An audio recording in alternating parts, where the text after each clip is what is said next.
Bellampalli municipal ఎలక్షన్ల counting hall వద్ద గందరగోళం. మంచిర్యాల జిల్లా బెల్లంపల్లి పట్టణంలో మున్సిపాలిటీ 34 వార్డులు ఉండగా ఎలక్షన్ కౌంటింగ్ కేంద్రంగా జెడ్పీఎస్ స్కూల్ బజార్ ఏరియాలో ఏర్పాటు చేయడం జరిగింది. కౌంటింగ్ అనంతరం టీఆర్ఎస్ పార్టీకి 14, కాంగ్రెస్ 14, బీజేపీ 1, స్వతంత్రులు 5 విజయం సాధించారు. అనంతరం బెల్లంపల్లి ఎమ్మెల్యే గడ్డం వినోద్ అనుమతి లేకుండా కౌంటింగ్ హాల్లోకి వెళ్లడంపై బీఆర్ఎస్ అభ్యర్థులు అభ్యంతరం వ్యక్తం చేశారు. టీఆర్ఎస్ నాయకులు ఎమ్మెల్యే కౌంటింగ్ హాల్కు ఎలా వచ్చారని వాగ్వాదానికి దిగారు.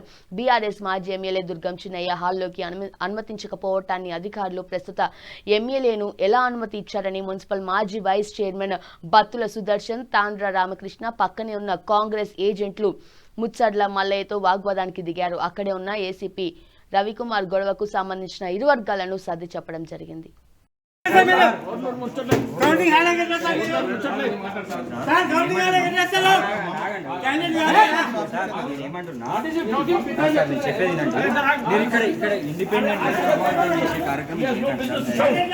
దయచేసి మీరు కూడా ఇలాంటి గొడవ కాకుండా చేయండి. మా ఎమ్మెల్యే గారిని, మా మాజీ ఎమ్మెల్యే గారిని లోపలికి రానియలేదు సార్. ఓకే సార్, నేను ఏమంటాను, చేతులు దండం పెట్టి అడుగుతున్నాము. ప్రభావితం చేసే కార్యక్రమం చేయకండి.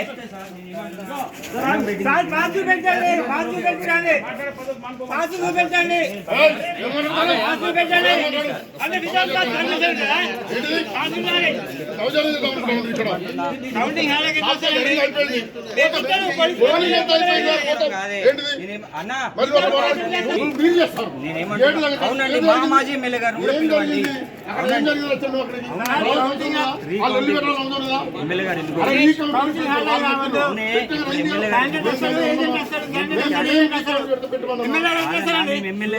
నేనేమంటాను,